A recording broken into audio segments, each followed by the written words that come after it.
নমস্কাৰ বন্ধুসকল মই মোৰ ইউটিউব চেনেল হেপা হলে আপোনাক সকলোকে পুনৰবাৰ স্বাগতম জনাইছোঁ। এতিয়া শৰৎকাল আৰু এই শৰতত ৰাসৰ একদম উদুলি মুদুলি পৰিৱেশ নগাঁও চহৰত আৰু মই নগাঁৱৰ ব্ৰহ্মপুৰত আদি উপস্থিত হৈ গ'লোঁ। আপোনালোকে থাম্বনেইল আৰু টাইটেল দেখি নিশ্চয় গম পাইছে মই ক'ত আহি গৈছোঁ। আৰু যিসকলে মোৰ চেনেলটো নতুনকৈ ভিজিট কৰিছে প্লিজ আপোনালোকে চেনেলটো এবাৰ ছাবস্ক্ৰাইব কৰি দিব, কাষত বেল আইকনটো প্ৰেছ কৰিবলৈ একদমেই নাপাহৰিব। আপোনালোকে অলপ দিনৰ পৰা মোক দেখা পাই আছে যে মই ফুড ব্লগিং কৰি আছোঁ, কিন্তু একাপ চাহৰ লগত মোৰ সম্পৰ্ক কি আপোনালোকে জানিবলৈ নিশ্চয় মন গৈছে।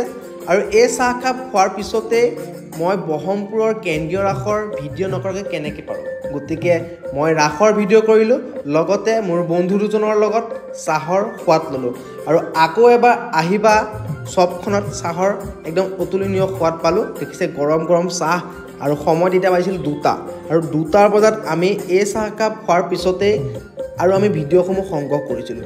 আৰু আজি আপোনালোকৰ মাজলৈ মই ভিডিঅ'সমূহ এৰি দিম, গতিকে আপোনালোকে ভিডিঅ'টো আঁকোৱালি ল'ব বুলি মই যথেষ্ট আশা কৰিছোঁ। আৰু হেঁপাহৰ গৰাকী মই প্ৰাঞ্জল শইকীয়াই আপোনালোকৰ ভাল ভাল আৰু ধুনীয়া ধুনীয়া ভিডিঅ'সমূহ আপোনালোকলৈ আগবঢ়াই লৈ আহিম, গতিকে আপোনালোকে চেনেলটো মৰম দিব। এয়া চাহৰ জুতি লৈছোঁ ৰহাৰ বন্ধু ভাৰ্গৱ আৰু মোৰ অতিকৈ আপোন HS হাইস্কুলৰ বন্ধু নীলোৎপলৰ লগত। আৰু বেক চাইডে এয়া ৰাসৰ বাঁহী খোল তালৰ শব্দ শুনিবলৈ পোৱা গৈ আছে। আৰু অকল চাহকাপেই নহয়, চাহৰ লগত যিহেতু পকৰি গৰম গৰম বনাই আছিল কাষৰ বাইদেউগৰাকীয়ে, তো আমি তাৰ পৰা পকৰি অলপ লৈ চাহৰ সৈতে টেষ্ট কৰিলোঁ।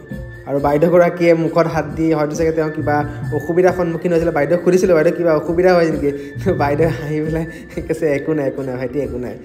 সেয়াই আৰু নিজৰ বাইদেউ বুলি ভাবি সুধিলোঁ। ক'ৰবাত যদি বাইদেউ সুধাত বেয়া পাইছে, বাইদেউ বেয়া পাব নালাগে, কাৰণ আপোনাক নিজৰ বাইদেউ বুলি আমি সুধিলোঁ। আৰু এয়া দেখিছে কি ধুনীয়া চাহৰ জুতি লৈ আছোঁ আমি বন্ধু নীলোৎপলৰ সৈতে। আৰু ব'লক এতিয়া পলম নকৰি ৰাসৰ ভিডিঅ'সমূহ চাই লওক। আৰু ভাইৰেল ৰাস ব্ৰহ্মপুৰৰ আৰু নৱদাৰ যি বাঁহীৰ শব্দৰ অতি জনপ্ৰিয় এটি অসম ভাইৰেল হৈ যোৱা এটি বাঁহীৰ সুৰ, গতিকে ব'লক। আমি বন্ধু আৰু দাদাক পাই গ'লোঁ।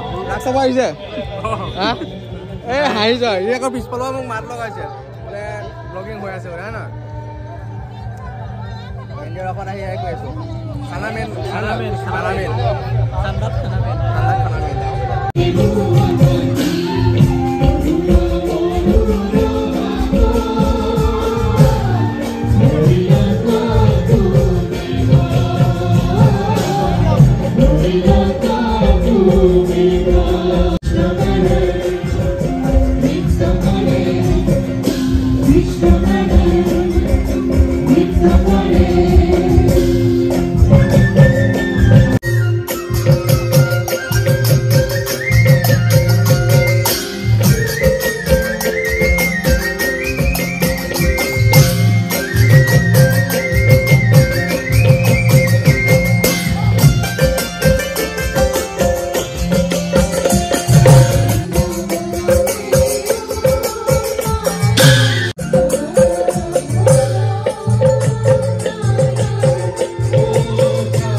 শৰতৰ ৰাতি অতি বিতোপন আৰু ৰাসলীলা আৰম্ভ হৈ আছে ষ্টেজত। এয়া ব্ৰহ্মপুৰ কেন্দ্ৰীয় ৰাস নগাঁৱৰ। আৰু মোৰ বেক চাইডে দেখা পাইছে অজস্ৰ লোক আৰু গোটেই অঞ্চলৰ লোক ইয়াত ভৰি পৰিছে আৰু ৰাস উপভোগ কৰিছে সকলোৱে কি সুন্দৰকৈ। ব'লক আমি উপভোগ কৰোঁ।